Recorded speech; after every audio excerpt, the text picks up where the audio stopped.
Hey, ladies and gentlemen, this is Carmine Sabia for Explain America, and Joe Biden has backstabbed Kamala Harris in a humiliating way, and now the White House is trying to fix it.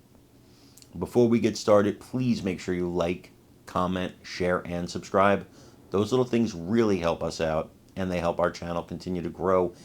And if you're not watching us on YouTube, please check that address in the lower right-hand corner. It's youtube.com/@explainamerica. If you go there, just hit subscribe absolutely free. It really helps us out. So, you guys saw the video. Joe Biden putting on the MAGA hat, right? And that's part of the story. But it's only part of the story. So, he's at this event, if you didn't see it, and, he's arguing with this Trump supporter. And then they tell him to put the hat on. And he's like, oh, I'm not going to do that. And he keeps handing Biden the hat. Biden then eventually asks for the hat. He asks for the hat. And he signs an autograph for this guy on a different hat. Eventually, Biden asks for the hat. And then he puts it on, smiles for the camera. They take pictures. Here's where it gets interesting. Later that day, Biden is seen boarding Air Force One, hat in hand. He's still got the Trump hat. He had plenty of time to give it to somebody else, put it in the trash, whatever.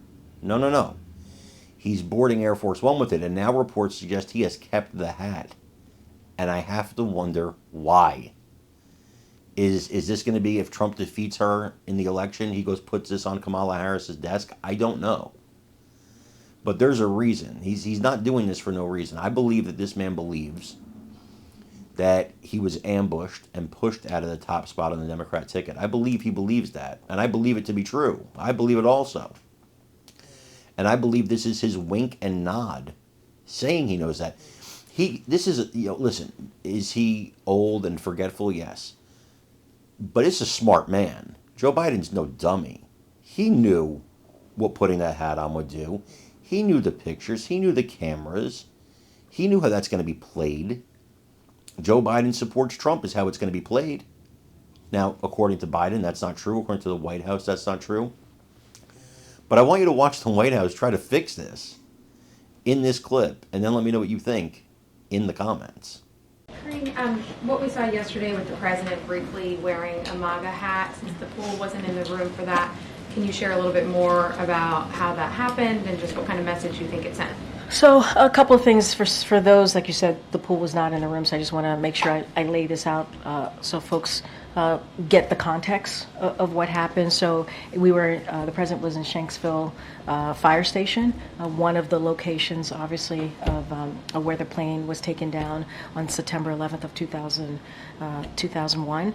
So the president gave an impromptu remarks about bipartisan unity. That's what he was talking about. And he talked about it in the moment of September 11th. That's what we experienced after 9/11, and said that we needed to go back to that bipartisan unity as a country. And so he made those remarks, impromptu remarks, to some of the folks who were there on that day. And he offered a presidential hat to a man who was wearing a Trump cap. He was wearing a Trump hat, and he offered it to him as a gesture. And in return, the man said that in the same spirit, the president should put on his Trump cap. And so the president did, very briefly, and that's what happened. It was truly a back and forth about unity, and the president remembering a moment in time after a horrific incident on that day, and how the country did come together. It didn't matter what political party you were part of. It didn't matter. You came together as a country because we lost so many souls, thousands of souls, more than 2,000 that day. That's what you saw. Did the president